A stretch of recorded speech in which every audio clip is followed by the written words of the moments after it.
Ah, cette guitare. Quelques notes suffisent et on sait. C'est Mark Knopfler. Bienvenue au Posto. Aujourd'hui, on plonge dans sa musique, sa trajectoire, depuis Dire Straits jusqu'à maintenant. On a pas mal de matière.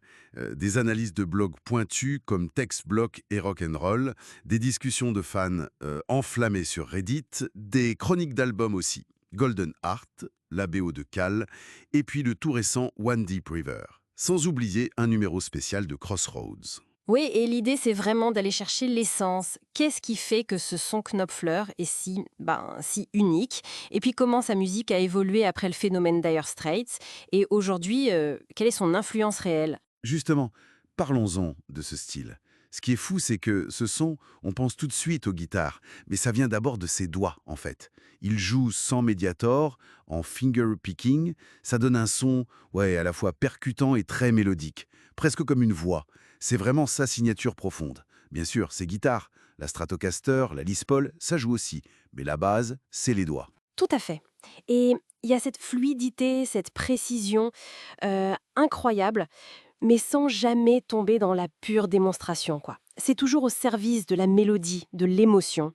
J'ai lu un fan qui disait très justement, on peut chanter ses solos. Et ça, c'est pas si courant. Un style qui a explosé mondialement avec Dire Straits, évidemment, Sultans of Swing, Money for Nothing, bon, on connaît tous, mais l'aventure s'arrête au milieu des années 90. Pourquoi, au fait? Les sources sont assez claires là-dessus. Une forme de saturation. Le gigantisme des tournées, surtout celle de On Every Street, c'était devenu trop lourd. Il y a cette phrase de Knopfler qui dit Too many. Je ne reconnaissais même plus les chauffeurs des camions. Ça montre bien la démesure, hein. Et puis, la pression médiatique et surtout, je crois, ce besoin de revenir à plus simple. Juste écrire, jouer de bonnes chansons sans toutes les l'énorme machine. Et ce retour aux sources, on le sent tout de suite en 96 avec Golden Heart. Son premier vrai album solo, post-Dire Straits, si on met de côté les BO, les chroniques de l'époque notaient déjà cette exploration des racines écossaises, celtiques. Et il l'a enregistré avec trois groupes différents, c'est intéressant ça. Un Britannique, un Irlandais avec des gens des Chieftains, et puis le groupe de Nashville, les fameux 96ers. Oui, et même avant Golden Hearts, il y avait eu des musiques de films très personnelles. Celle de Cal en 84, déjà cette ambiance irlandaise très forte.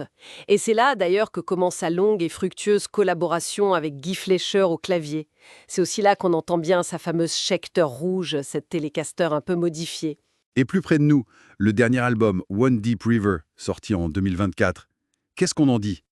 Eh bien, les premières écoutes, les chroniques, tout ça, ça semble confirmer cette veine plus calme, introspective, toujours avec cette petite coloration à la J.J. Cale, qui est une autre de ses grandes influences. Ah oui, J.J. Cale. Mais si on devait trouver le fil rouge, l'ADN de Knopfler, ce serait quoi? Ah, sans hésiter, le blues. C'est pas juste une influence parmi d'autres, c'est sa langue maternelle musicale en quelque sorte. Il a été marqué très tôt par B.B. King, Muddy Waters. Ça s'entend dès les premiers Dire Straits, hein, sur un titre comme Six Blade Knife, et ça traverse toute son œuvre solo. Des morceaux comme Baloney Again ou carrément l'album Privateering, qui est un hommage au Chicago Blues. C'est vrai. Pourtant, malgré cette carrière, ce son si identifiable, on le qualifie souvent de maestro discret, assez loin du star system. Alors, quid de son influence aujourd'hui? Est-ce que les jeunes musiciens s'en réclament? C'est la grande question. Et elle revient souvent, ouais, sur les forums, sur Reddit notamment. Et le constat est mitigé. En fait, peu de jeunes guitaristes le citent comme influence directe, majeure. Peut-être que son approche très mélodique, ce jeu aux doigts très propre, c'est moins à la mode que des styles plus démonstratifs, plus saturés. Moins rock'n'roll dans l'image, peut-être. Peut-être ça aussi. Et puis, il y a une autre idée qui circule. Son style est tellement personnel, tellement lié à son propre feeling. C'est pas juste une question de technique pure, comme chez les Shredders. Du coup, c'est presque inimitable sans tomber dans la caricature. C'est difficile de faire du Knopfler. On peut pas vraiment sonner plus Knopfler que Knopfler, si tu veux. Donc une influence plus diffuse, peut-être pas revendiquée. C'est une possibilité, oui.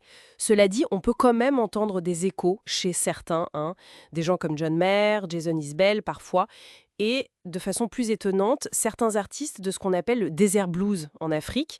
Il peut y avoir une sensibilité commune dans le phrasé de guitare parfois. C'est subtil. D'accord. Donc, si on résume, un son absolument unique, né du jeu au doigt, d'un sens mélodique hors pair, une transition réussie après le succès fou de Dire Straits vers une carrière solo plus intime, explorant ses racines, le blues, et une influence sur les générations suivantes qui interroge, peut-être plus discrète qu'on pourrait le penser. Exactement. Et ça nous laisse avec cette question finalement.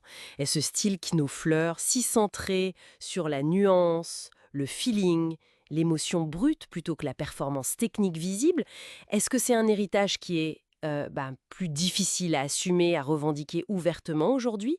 Ou est-ce que son influence, un peu comme l'homme lui-même, est juste plus silencieuse, moins affichée, mais bien là pour qui tend l'oreille?